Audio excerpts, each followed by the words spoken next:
Welcome to the Judgment Free Zone. You've downloaded the Alcohol Free Marriage and More podcast with Matt and Amy, recorded live from the cornfields of Central Illinois. Welcome to episode 83 for June 3rd, 2024.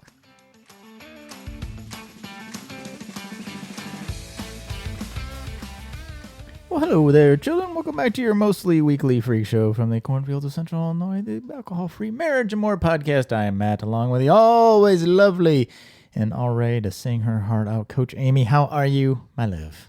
I am great. How are you? I am fantastic. I'm great. I did my hair. You did your hair? It's like one of the few days I've seen you without a Juva bun in your hair. Why do you have to keep telling everybody Your about my secret? My secret, actually, I don't care because I've just, like, Dolly Parton wears wigs. See? It's like you know what? And I was watching her talking, like, with Jimmy Fallon, and, like, he pulled out one of her wigs. I got to share this with everybody. It was so funny. He had to put on the Dolly wig, and he's like, she is just giggling. And if you know Dolly Parton's laugh, it is hilarious. Big fan of hers. You know what? If I wore a Juva bun, it'd be weird. But you're just. I got a lot of hair. I'm lazy. You're just accessorizing your hair. I would literally need the hair. As she said as Dolly said, she does not have time. It makes life easy. Well, you just throw your hair on like a hat. And they asked her. He said, "How many wigs do you have?" Now you're welcome to wig. How do we get on Wig Talk? Talk. Listeners, for your notice, that was not in the show notes. Not at all. He asked her how many she had. She goes, "Oh, probably 365. One for every day." So, anyways, I don't know how we went and we didn't. Well, I did. You got offended Dolly. You said you did your hair, and all of a sudden it's all about Dolly Parton. I know. If you want more Dolly Parton talk, subscribe to the podcast. Share it with a friend. Hey, here they talked about last week on the Alcohol Free Marriage and More podcast. They were talking about wigs. But in real news, go to jointheirSide.com and you can download our 7 tips for starting your AF journey that helped us. Beyond Spirits. And there's also a link down there in the show notes for you special listeners. If you're married and you want to start making your marriage that much better, do what we do and try our weekly marriage meeting guide out. Yes. Which we need to do this week. We kind of missed it last week. We got a little sideways. We missed it a couple of weeks, and I'm going to tell you when we miss it, we'll do part of it. Oh, we got to get the calendar. And the first week we did the calendar. Last week we did nothing. We did nothing. And I think it was because of the 3-day holiday weekend and all of that. But we were out of sorts. So tomorrow we're going to have our marriage meeting. It doesn't take very long. It doesn't take long. It is a point of each week. We have weekly. Purposeful connection. We have weekly, daily dates. We've really tried to focus in on that, I guess, within this last year to really make it purposeful. But we still use the guide. And we use the guide. It's a good structured conversation. It is very structured. It's not very structured. It's just a nice structure to use. It's easy to follow. It is structured. I know. When you say very structured, it sounds like you must do it this way. The first time you do it, I would recommend that you actually follow. Which is kind of fun in its own. Actually, probably for the first few times that you do it. And it's going to feel awkward and everything, but you have fun with it. As you do it, then it becomes more natural because we're not used to communicating properly. Using our words. Using words. Well, and thoughtful listening is listening is a big part of it. Exactly. So speaking of listening, Coach Amy, I'd like to listen to you talk about your drink of the week. My drink of the week is brand new off the truck from yesterday. It is it's in their pilot program, Athletic Brewing. Their blueberry lemon Raddler. There's a video on Instagram Amy posted at Join Their Side. You can check out. Very good. It's a new addition in the Raddler lineup. It's moderately tart and packs a punch of juicy blueberry. That's pretty good. It's balanced. It has a balanced sweetness from the addition of some cane sugar. Oh, there you go. With a heavy dose of lemon. It's got a lot of lemon. Yeah. And gives it a little bit of a tartness. It's always funny, calories you the pilot sometimes don't. They don't have it on there, but again, I would guess 70. Yeah, I was going to say 60 or 70. Probably. Only because mine is Gruvi, and Gruvi makes they make a wine too, right? Yes, Yeah. they have their Prosecco. Yeah, and they have some beers. This is their juicy IPA, which Amy even likes because it's not very IPA forward. It's probably more akin to this raspberry lemon Raddler. It's more juicy. It's more like the hop water. I love hop water. There's something about the IPAs though; they're just a little bit too strong. It is very good. Me. Yeah, it's not as IPA, but it has tropical pineapple. It says 50 calories. I don't know anything about sugar. I'm not gonna read the whole label, but no, there's no sugar. Water, oats, malt, blah blah blah blah blah. Really? But a little juicier than a little it. more juicy than IPA, but still good. Juicy. Found it at our expanded selection at our World Market here in World Market, no, Fresh Time Market has a new expanded booze section. Even some nootropic We took pictures. drinks. We should put that. We should. We should do that. We should. No, and I can do that because I'm going to try to get everything together and have an email come out. I have on my list a blog post wrapping up my Choose Freedom course with Coach Suzanne and I. 12 weeks? Well, that was actually a 14-week program. We've finished the 12 weeks of like all the information, the weekly videos and everything like that. And now week 13 is like your next step. So we're meeting. Because you're down how many pounds? Well, that's the Choose Freedom with my team, with my clients. I'm sorry. Too many programs. And I personally, during this time, went through a 12-week program called Transformation for Life with Coach Shelley. And we will probably be having her on to interview. But I started off at 148, and I'm down to 136 as of yesterday. I've dropped two percentage points. How do you measure visceral fat? You went from a 10 to an 8. I don't know if it's percent or in what. Visceral fat. So I'm now in the healthy range. You're down to healthy. Yep. And I'm very excited about that. And now it's, really, we haven't done my measurements yet. So we have to do the measurements and everything. How swole you are. And so, but I'm stronger, and I want to just say, not to toot my own horn, but I'm going to toot my own horn here. Toot, toot. And I stayed on track with a chipped foot, sprained ankle. Right. I kept going. I found chair workouts, and you can do this. And I wouldn't say 80 to 90% of this is what you're putting in your mouth. As the song says, Amy, ain't nothing going to break your stride. Nothing going to hold you down. Well, unless I break my foot. Unless you break another foot. And then chair exercises. Chair left. Oh, crap. All right. Well, speaking of chair exercises. You got a little excited, everybody. Tell us about our interview we had, gosh. We just finished. It's super good. You guys are going to love Dupe Witherick, and she is an accredited alcohol-free Wellbeing and Transformational coach, and she is the founder of Thrive Alcohol Free, and she is married. She is a mom because she is from Great Britain to a now 10-year-old, and she has a dog. She lives in Oxfordshire, United Kingdom. She's an avid runner. She has now completed 2 London marathons, and she is the author of the book. Let me flip over. There we go. A Cocktail of Clarity. And we're just going to take you to the interview. Well, we are now going to interview our new friend, Dupe Witherick, and she is over in Oxfordshire, United Kingdom. Oxfordshire, okay. Yes, exactly. So we're really excited to have you on. You're also an author. You're a alcohol-free, and you're a Wellbeing and Transformational coach. Exactly. Yeah. Awesome. Wellbeing Transformational coach. Thank you so much. Yes. Thank you for having me on. It's so lovely to be here with you. And, I just think what you are both doing is amazing. So I wanted to just say that early on. Thank you for everything you do. And it's really lovely to be on the podcast. Yeah. Well, thank you. And let's go ahead and just kind of jump in. If you would tell us just a little bit, like where you're from, a little bit about your family, maybe what you do for fun now, and then we'll get into your alcohol-free story. Yeah, of course. So I'm Dupe. I live in Oxfordshire, as Amy said. about 20 minutes from Oxford, the city, Oxford. So I have a 10-year-old daughter, and I'm married to my husband, Nicholas. We've been together 24 years this October, which is a long time. And we have a little dog, Bentley, as well. Oh, that's so great. And in terms of fun, I love running. I love yoga.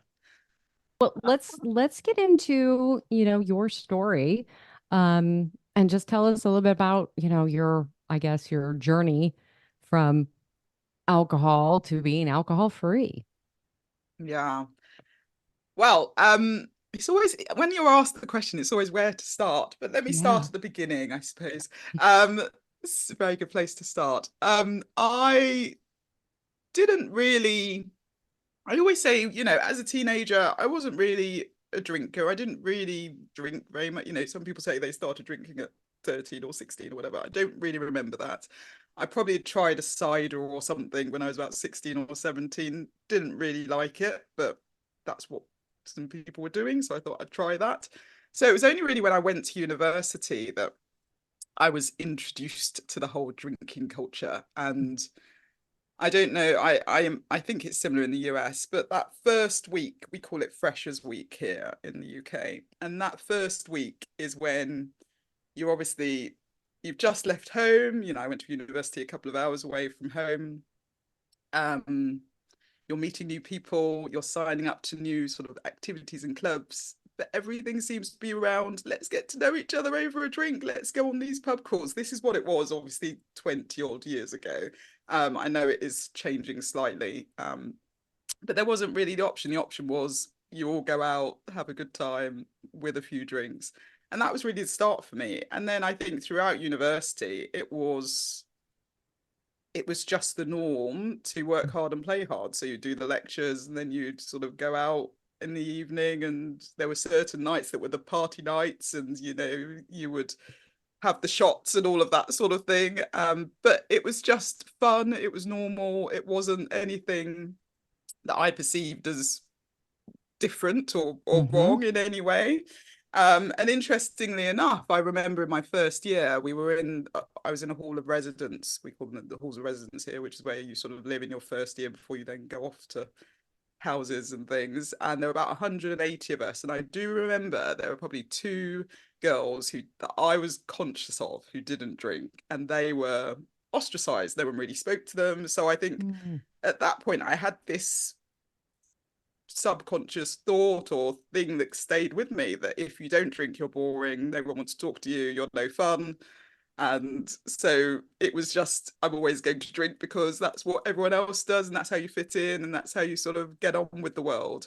And I did a year in Spain as well during my 4-year university career, and that also was an interesting experience because there's a whole red wine culture there. We went to vineyards, well, red wine and white wine, but went to vineyards and did all of that. And that was all very sophisticated and glamorous.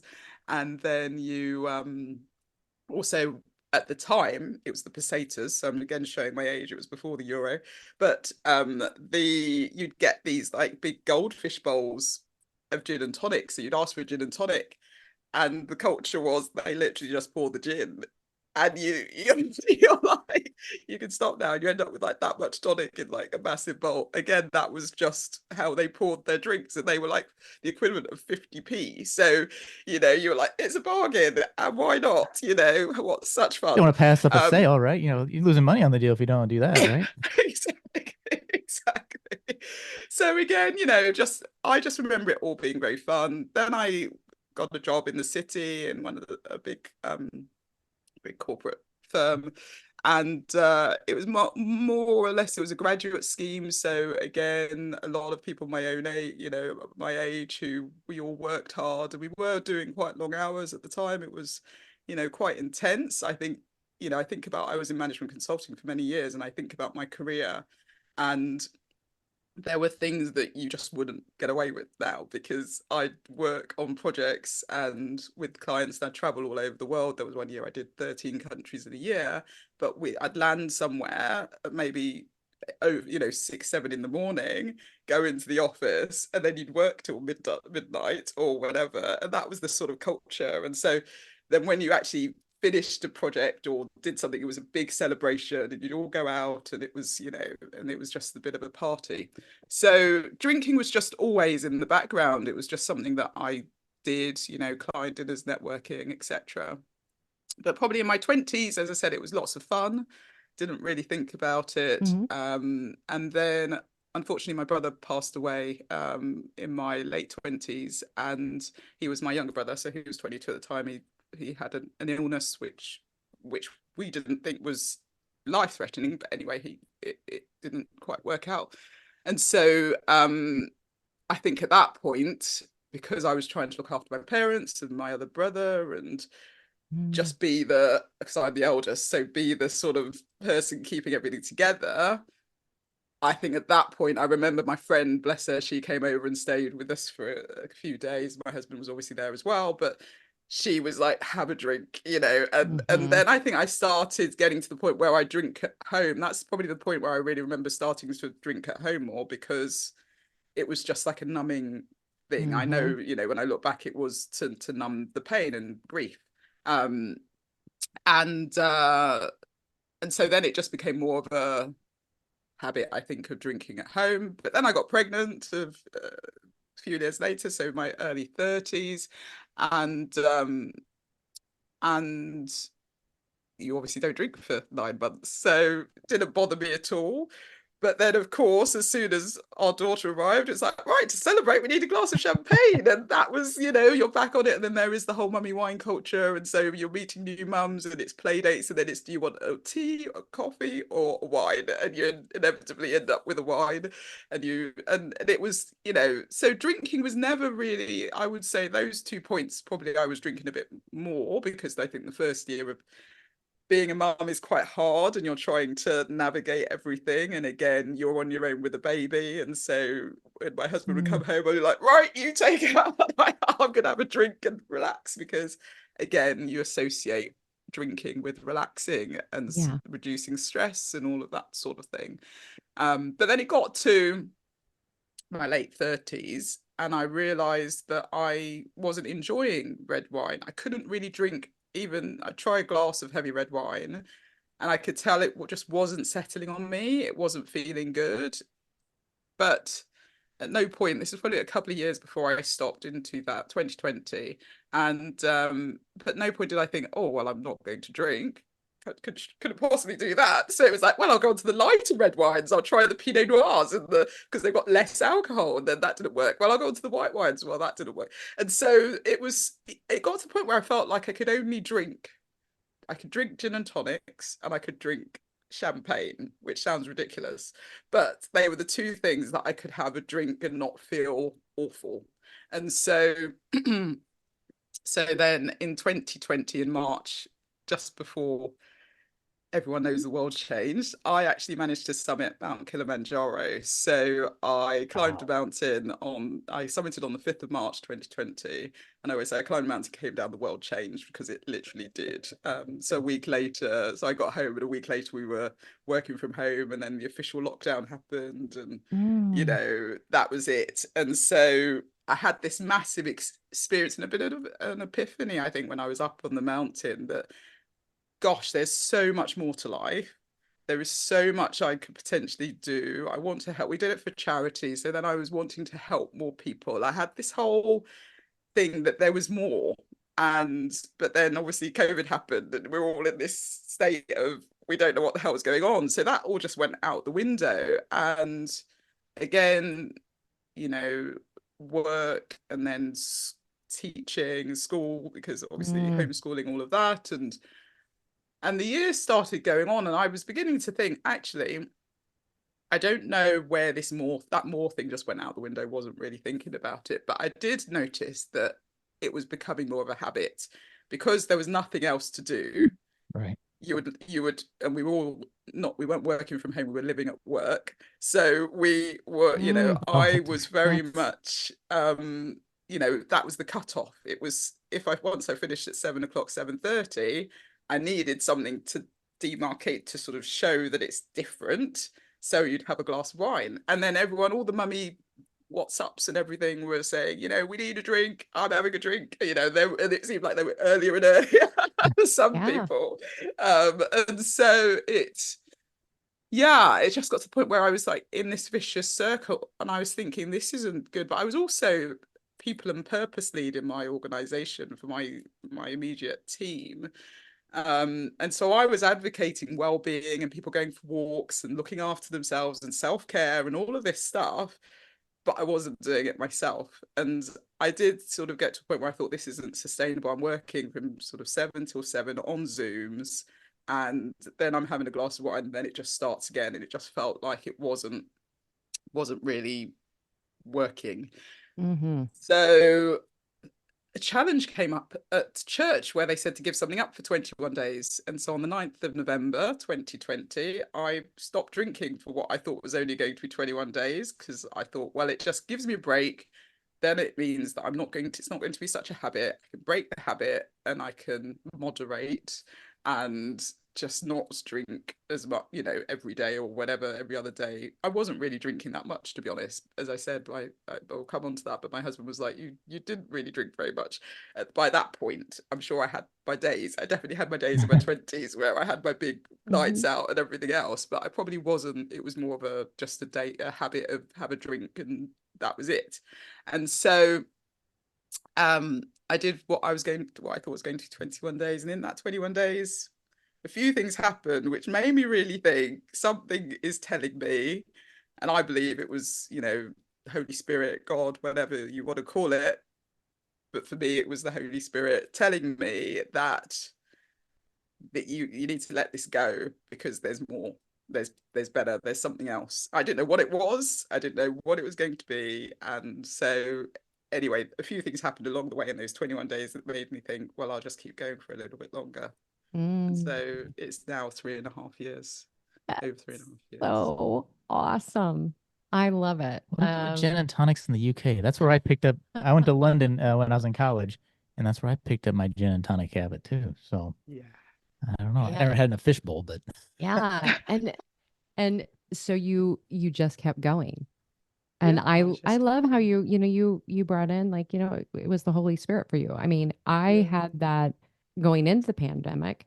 I had in the middle of the night, I call it my conversation with God, just saying, you got to stop. And I remember going, I got to stop. And it was and then mine is kind of similar to yours, but it was a 21 day.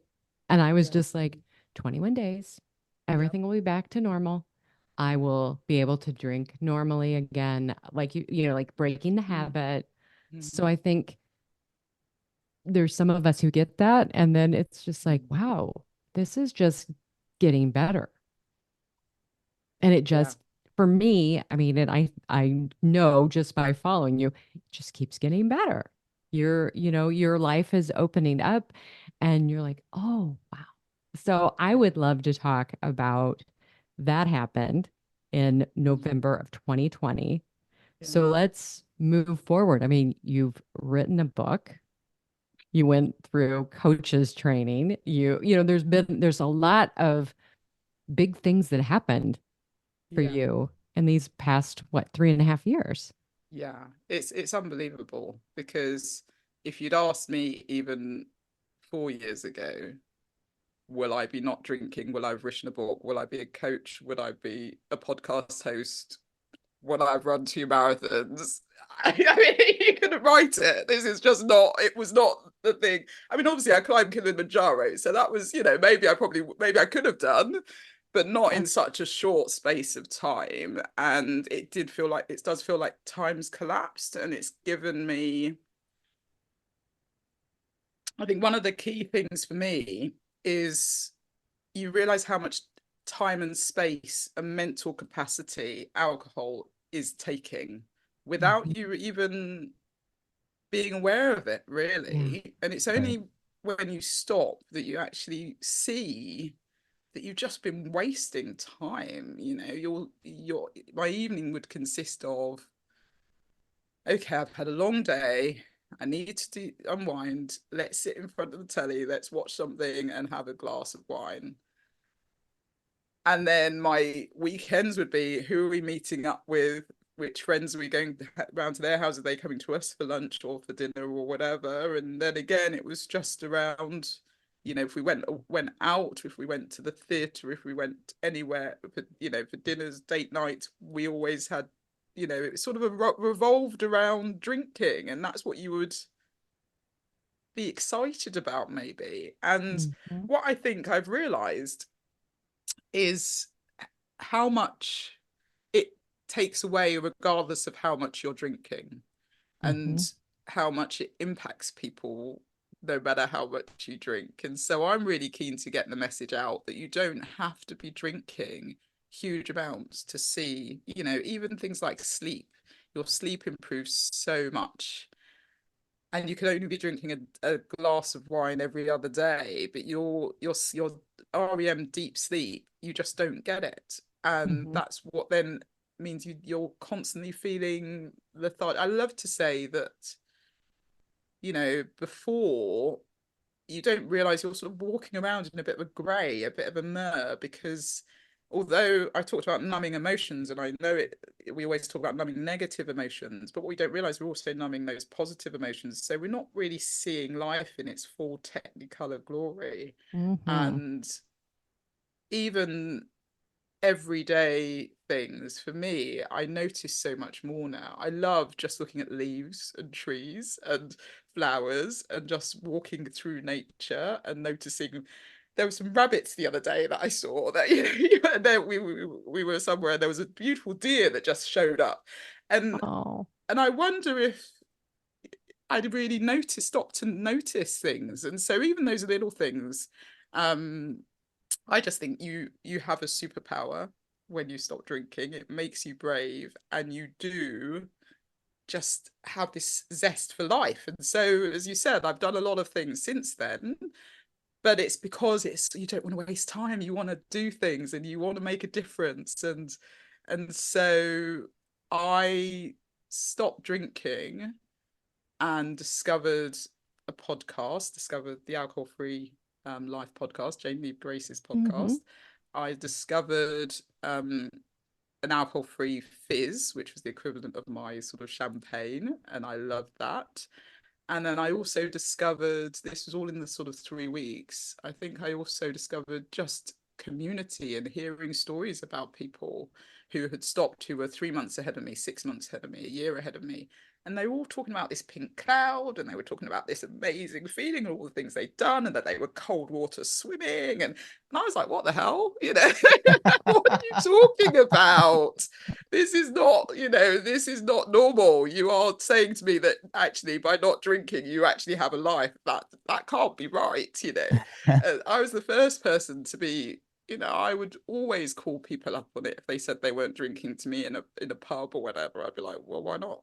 Surely you can have one. Yeah, I'd be the one saying that. And it obviously was reflecting on my own thing, my own issues, or my own limiting beliefs around alcohol, because it's so ingrained in society that the only way you can have fun, the only way you can celebrate, the only way you can commiserate, the only way you can enjoy the summer, go on holiday, everything is with a drink. And that's what I'd known for 40 years. And so it was just odd to me hearing these stories, but it gave me that. I kept getting these nudges, and I've got the nudges before I really felt like, right, I'm definitely doing this and I'm stopping. And I knew they were probably coming for probably a few months, 6 months maybe, before I actually stopped. And I had a good excuse to stop. But then after that, it was just like, well, why don't you keep going? Why don't you see? Test it, experiment, see if it's true. These people that say 3 months ahead of, when you get to 3 months, look back and see, and those first 3 months, I started running, I started yoga, I started a coaching course. That was within the first 3 months. Wow. That's so awesome. I also realized that where I was work-wise, I didn't feel like I was being valued and appreciated. And then all of a sudden, all these opportunities came my way. So I was also offered a job within those first 3 months somewhere else to do probably my ideal role with a massive pay rise all within those first 3 months. So that it's like, is it coincidence or is it what is it? I think it's stopping drinking. Yeah. And when you close that door and in everything what you're talking about, and I'm sure you write about this in your book. I can't wait to get it. It's on order. Oh, bless It you. probably all comes, everything comes into alignment, Yeah, you know, absolutely. and your book is called A Cocktail of Clarity. So, Yeah, I mean, and everything you're describing is just everything getting clearer, yeah. everything getting brighter.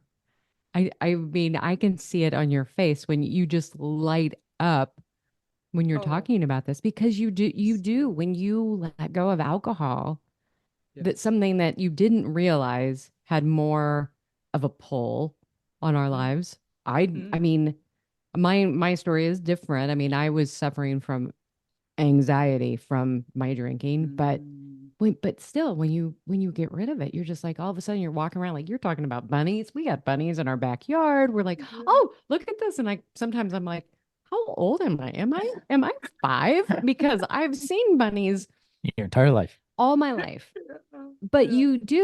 you have this awe and wonder and this Yes. new perspective. And I think that's what I would love to hear your thoughts on this because of your own coaching program that you have too.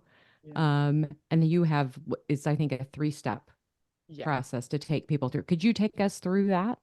Yeah. So the process starts with it goes from foundations to first to freedom. And the foundation part is really helping you understand what alcohol is, what alcohol isn't, how it's serving you, what the limiting beliefs that you might have around it, and then how to really work through and let those go from a subconscious programming perspective. And we also talk about what you like, what you don't like about alcohol, because I think that's really important to think Mm-hmm. about what you do like about it, because actually when you boil that down, you can then actually counter it. You can go out and say, well, is it true? So all the Mm-hmm. things I like about it, go through the list and do your own research, do your own things.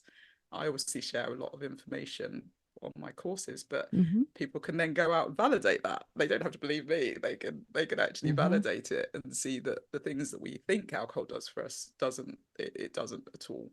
And obviously now, most recent, recent times, it has got to the point where people are saying no amount of alcohol is good for your health. So it used to be a glass of red wine was good for you, for your heart, and all of that sort of stuff. But people aren't, and Canada's made a huge step, haven't they, with their alcohol Yes. recommended guidelines and reducing that to pretty much nothing each week. Mm-hmm. So it does show we're moving in the right direction, but I think a lot of us have all these ingrained beliefs and limiting beliefs around it. And then we also have an identity piece we have to work on, because fundamentally, in order to change anything, you need to change your identity, because that's what everything is then driven from. And we believe, a lot of us think, oh, we're the Prosecco queen, or we're the beer guy, or we're the person who is known for having a drink. We're the one with the bar, in our house, and we'll be the ones making the cocktails. And it's a whole identity that you have, and you've Mm-hmm. probably had it for many years. And so trying to change that and start thinking about things differently, and journaling and other tools that we use to and creating that alcohol free toolkit, which is something I go through, they're all things to help you as a foundation to build sort of build into in a way that will help you to sort of move to the next level. And then the first is all about obviously navigating those first, managing relationships. What do you do when your partner's still drinking and you're not drinking, all of that stuff. But then it's also looking at now that you've got that time, what do you do with that time? So it's Mm-hmm. creating new passions and hobbies, building daily habits and routines that are actually positive, that will still give you things like the dopamine and the serotonin and the other things that you're missing from alcohol, but actually help you do it in a healthy way. And so creating that new lifestyle, as it were, around it. And then we move on to freedom, which is at which point, people have stopped drinking for a little bit, maybe can start thinking about really managing and processing their emotions in a deeper way. We Mm-hmm. do EFT and things at the beginning, like to help with cravings and things, but we don't really go deep into the emotional psyche of it, because there's a lot there potentially for a lot of people. And so we then go on to sort of, how do we do that? Then it's really understanding yourself, and so thinking about your values. I've also introduced human design this year to that, so that's really understanding who you really are, through a tool called Human Design, which is a really powerful tool that talks about your strengths and weaknesses and how to use your energy, how to make decisions from your body perspective, not your mind. Your mind doesn't make any decisions. And then we also talk about things like values, setting goals, and how to dream big. So that's the curriculum, and depending on where you are, you can join at different points, and I'll work through different parts of that. So yeah, that's what so I do. Awesome. So I'm curious, you mentioned before we started recording that your husband quit drinking down the road. Two-part questions. One, what was his journey to catch up with you? Two, did you use your process on him? Ironically, when you say that, no, I didn't use it, but I think he saw the process in action with me. Yeah. And I like to think I was very much taught originally and told, this is for me. What I was doing, I need to make it a non-negotiable for me, regardless of what everyone else is doing, regardless of what my friends think, regardless of what my husband thinks. You're not doing it for anyone else but for you. And you have to be ready for it. So I work with people who are ready for change, really. They don't need medical intervention. They haven't hit rock bottom. They've sort of got to the point where they're sick and tired of it, and they're ready to do something different. But yeah, with my husband, it was really interesting because he was so supportive, and I know a lot of people don't have that. They don't have the supportive partners. They have the partner says, are you done now after a month, or why don't you just have one? But he was actually helping me experiment with like the alcohol-free cocktails over Christmas that year, and he was making me different drinks, and it was lovely. So he was always very supportive. But he just carried on. So he'd pour himself a gin and tonic, and I'd have an alcohol-free gin and tonic, for example. And that's how we did it. And I never really talked about what I was doing or what I was learning, because I did a lot of self-development, personal development at the beginning. Anyway, so yeah, I wasn't pushing anything. I wasn't pushing my own agenda on him. But I was watching him, and I was conscious that he was drinking. That was what he did. And we probably did it together. So, well, you didn't notice it, but he was always drinking in an evening, and that was his way of relaxing. And so,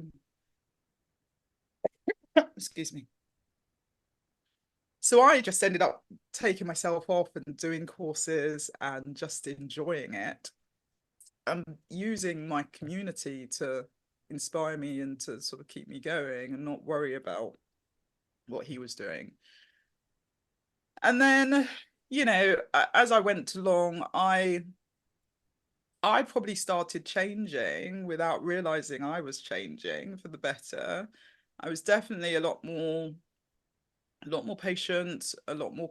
I've always been quite a calm person, but I think I'm even more calm now. I would say maybe even just I started doing a lot of yoga.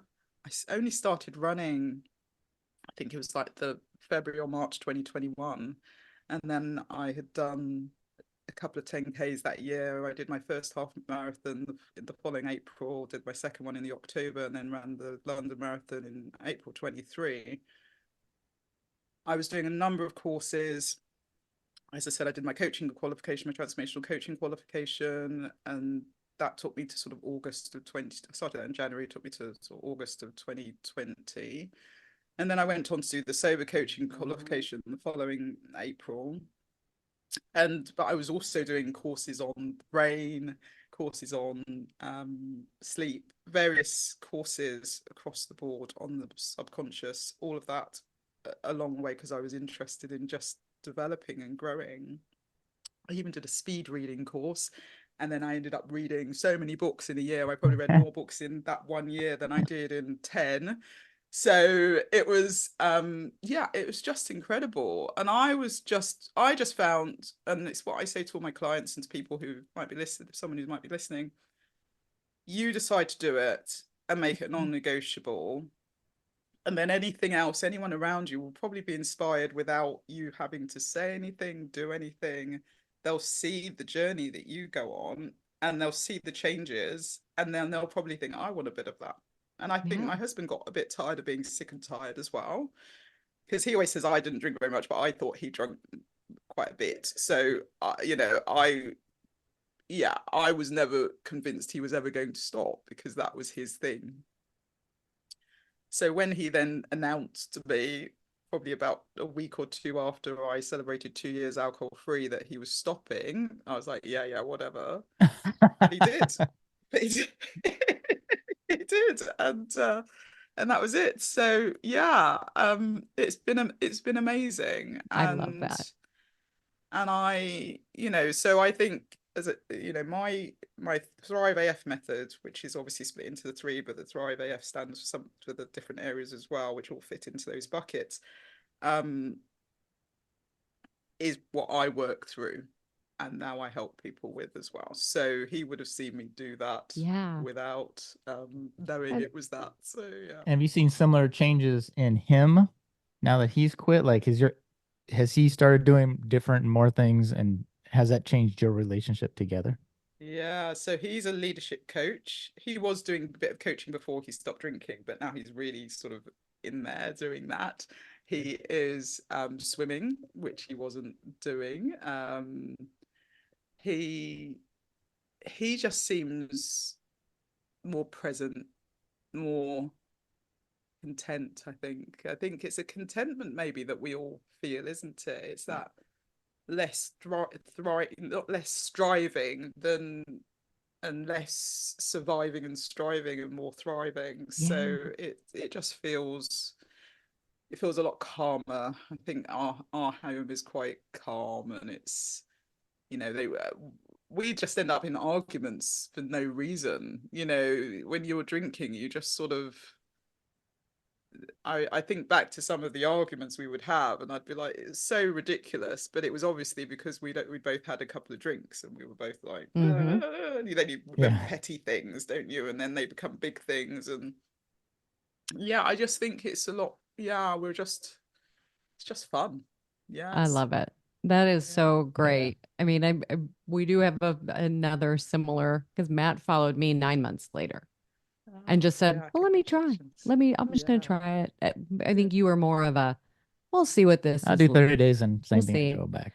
But well, I tried the moderation train for 9 months, and that's just way more work than it's worth, in my opinion. Hard work. It's hard work. Yeah, I've said it is hard work. I'd rather quit or drink. That moderation, I'm like, I'd rather just go back to what I was doing or just not do it, because it's just way too much work. And then you throw in the, as I call it, the Russian roulette game of moderation, because you just, for most of us, you just don't know if you're gonna drink too much, because you just don't stop. You just don't stop sometimes. But I love your story. I mean, we have similar of, like, you know, you the quit support. And I have certain things. I'm like, if you told me 3 years ago I'd be doing the things I'm doing today, I'd be like, you're drunk right now. It's like I'm not.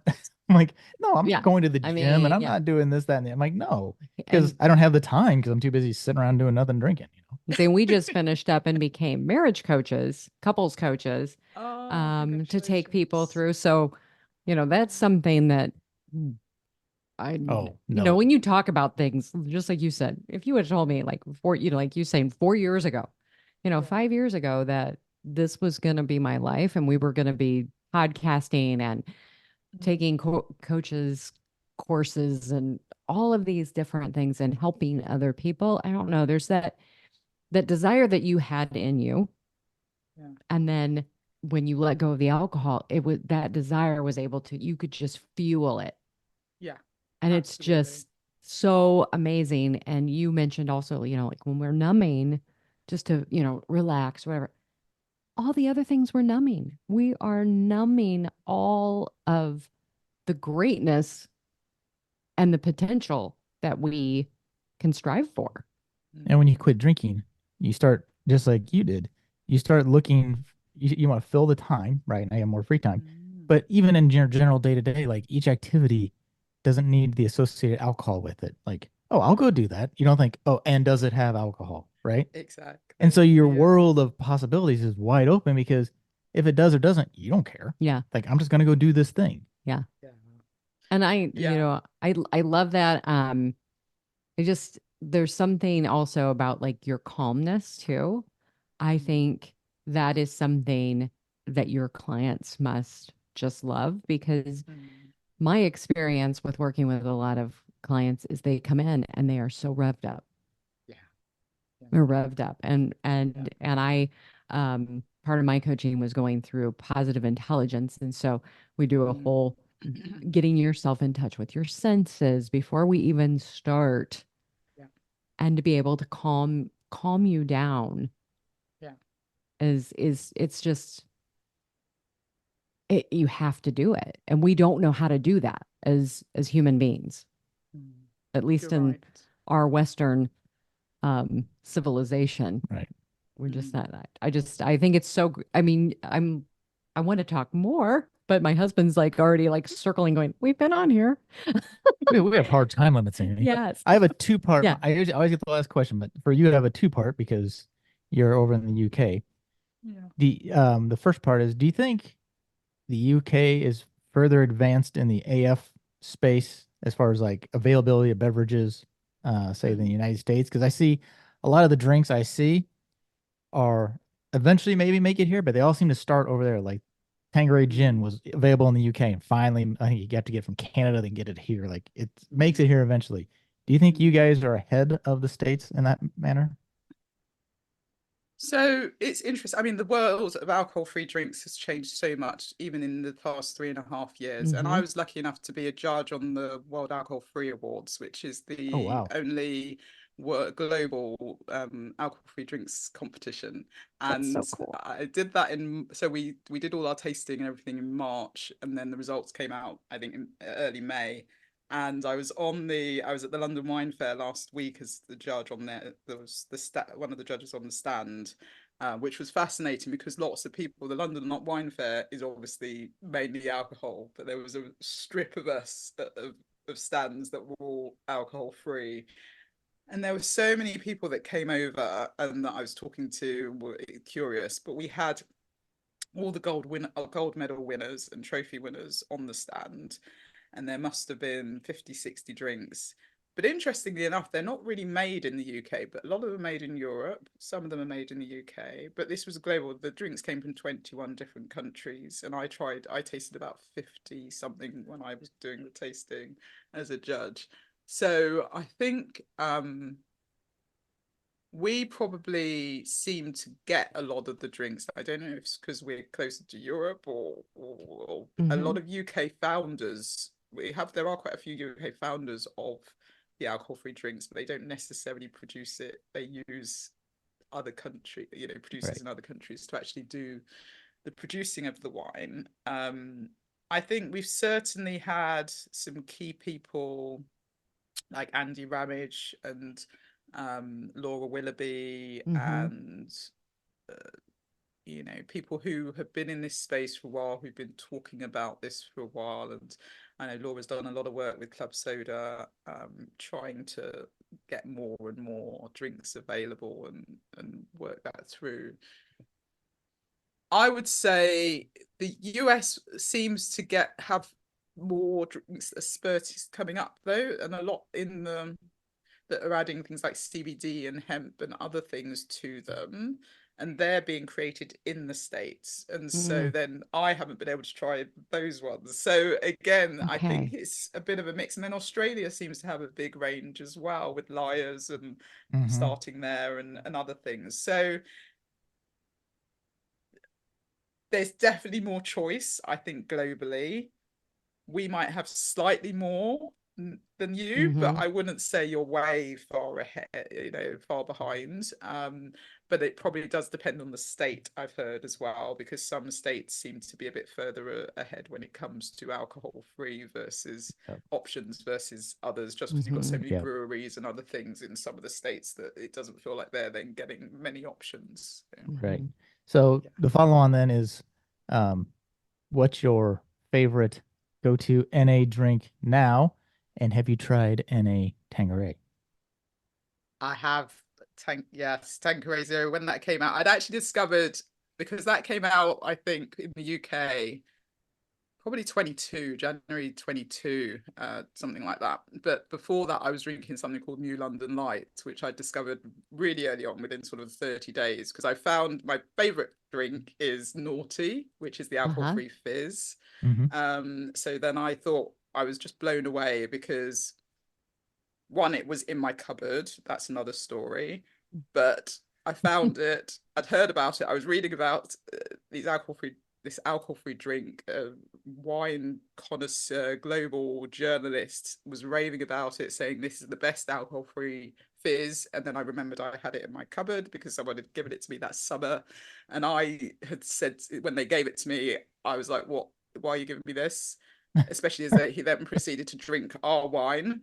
So I shoved it in the cupboard, not thinking about it. But then literally 2 months later, or 3 months later, I find I'm alcohol, not drinking. And this was the drink to go to and get, and it was there. So again, that was like another, I felt like an intervention. And so that kept me on the journey. But I thought, if you have, an alcohol-free drink that tastes nice and I can drink, is there a gin? Because they're the two things I drink. So can I replace both of those? Then I'm happy. And I found New London Light. But then when Tanqueray came out, because I used to like Tanqueray before, that was my probably second. And it actually won a gold award at the World Alcohol Free Awards this year. So I've tasted it. I like it. There's some in our cupboard downstairs. So yes. Yep. I have to take a little bit of a drive to go get it around here, but definitely a winner. It is. Yeah, that's awesome. Well, we are so appreciative of you being here with us, and I feel like we have more to discuss. So I'm not making an assumption here. We're going to go ahead and book and get on your podcast too. Please do. I'd love you on the podcast. And we can just chat some more, talk about our stories. But I would love to make the offer to have the two of you, your husband and you, to come on the show. I think it would be great to just have a little conversation about his story and watching you and how that all evolved. So thank you so much. I'm going to go ahead and we'll put the links to your program, the book, everything, because we didn't even get to really talk a lot about your book. So we have a lot to keep talking about. Exactly. So, well, I so enjoyed the conversation, and I loved where it went anyway. So thank you so much for having me on. Oh, thank you.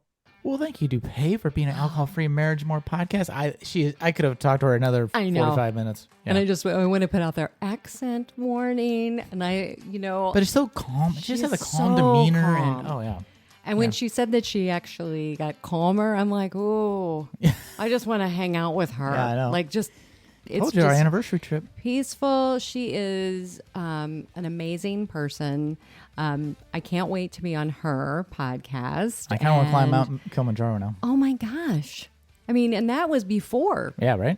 But she had that epiphany. Maybe Everest is next for her. So, yes. I mean, it's...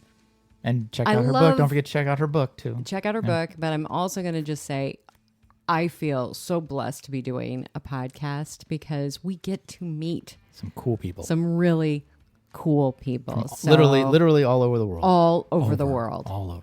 It's so awesome. All right, so kids. Thank you, Dupe. We really appreciate it. And thank you, dear listener, for tuning in from all over the world, wherever you may be. If you have any questions, reach out to Amy at joyontheotherside.com. Always comment on the little podcast things down below there. That's awesome. Otherwise, we'll see you next week. Wishing you peace and love in the cornfields. I'm Matt, along with Coach Amy, and we are out.